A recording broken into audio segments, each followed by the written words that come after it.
Vamos. Ay.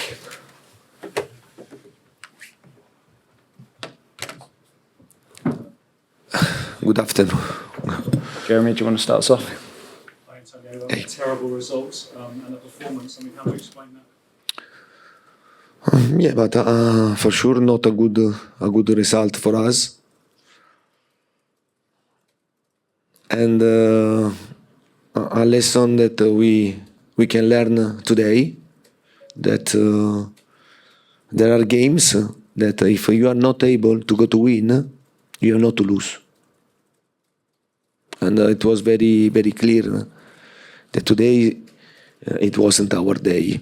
But I understand that we want to try to get 3 points because it was very important for us to get 3 points to play before of the other our rivals in the race for the Champions League. But sometimes we need to feel. And today the game was very difficult. Was very difficult because it was a tactical game for both sides, and Brighton was very good to close every space. I think that we helped our opponent in this job because we moved the ball slowly, and yeah, I think that we are able to do much better than today. Maybe the final result more fair was a draw, but Brighton played a really good game and is a really good team, well organized and with a good manager. And you don't win if you win against Arsenal and Tottenham away. It means that the team is a good team. How damaging is it for your top four hopes? But and damages and you can't add 3 points in your table. And this is the more damage that you have after this game. And then for sure you have to go to analyze very well why we started, and we started very slow and we played a game that in my opinion we can do much better that we showed today. How do you explain no shots on target in the whole game? Yeah, but I think that Brighton was very good to close every space, and we were not so good to find the space. And I repeat, in the difficulty, we have to try to find the solution also with a single player. And yeah, but today I think that we can do much better. Yeah.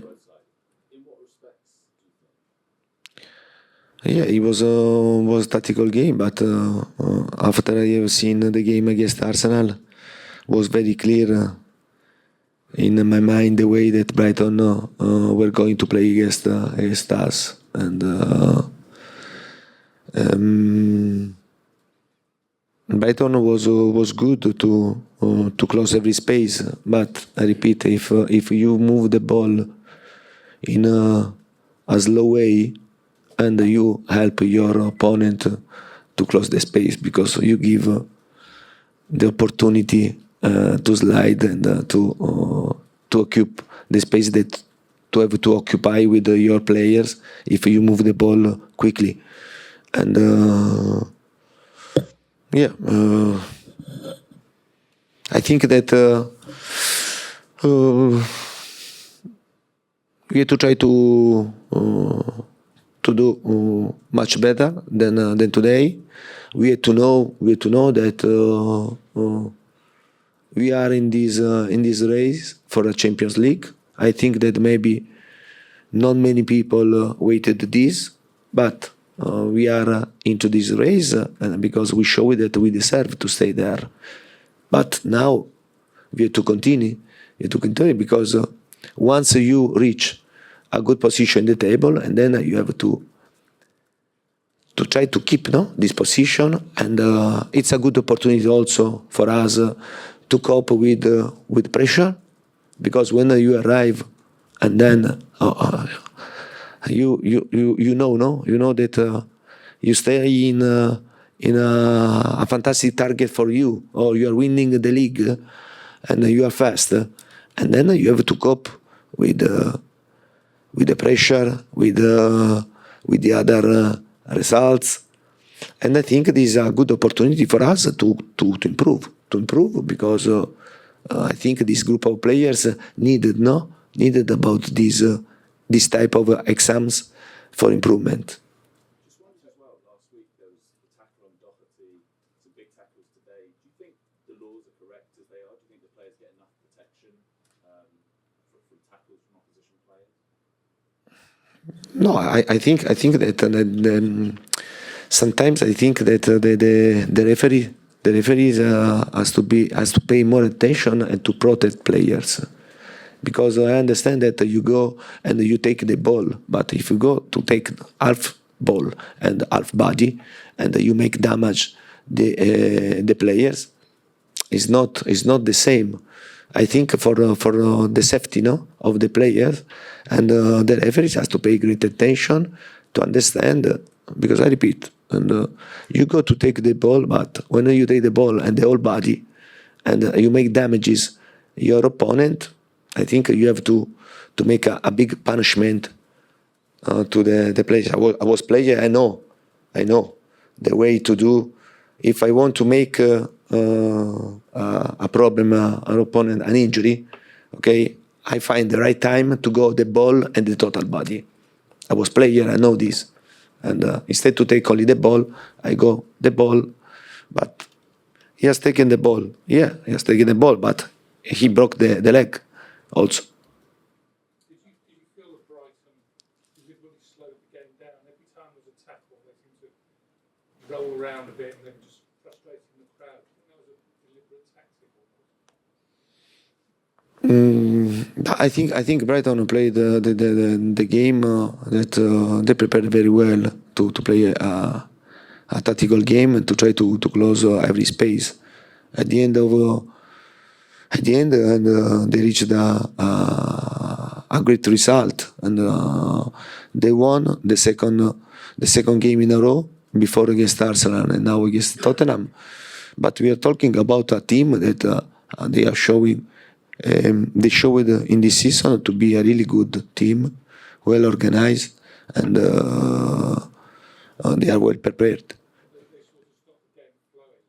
There was no real flow to the game because it was every sort of 30 seconds was a foul or stopping. Yeah, but in this type of situation, I think that the referees have to be more good, and because it's normal if you are playing and you know that you can get 1 point at the end, they got 3 points, and you understand that sometimes to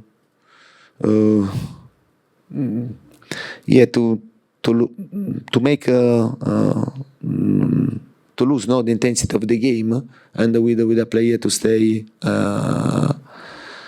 lie, and yeah. But I think there are the referees that they have to try to give continuity and don't break the intensity of the game with fake injuries. Did you feel the yellow card was fair, Antonio Kulsevski? The yellow card, was that fair, or was he perhaps a little lucky not to get a red card? But honestly, I didn't see now. But for sure, I'm going to see what happened. Yeah, I think maybe also that during the game, I think maybe other players deserved the second yellow card about Brighton, but I think the referee used he decided in this way. But I repeat, and we have to accept the decision of the referee. Okay, thank you very much. Thank you very much.